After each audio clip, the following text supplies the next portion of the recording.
بسم الله الرحمن الرحيم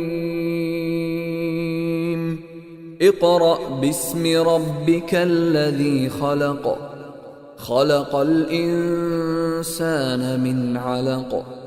اقرأ وربك الأكرم الذي علم بالقلم علم الإنسان ما لم يعلم كلا إن الإنسان ليطغى أن رآه استغنى إن إلى ربك الرجعى أرأيت الذي ينهى عبدا إذا صلى أرأيت إن كان على الهدى أو أمر بالتقوى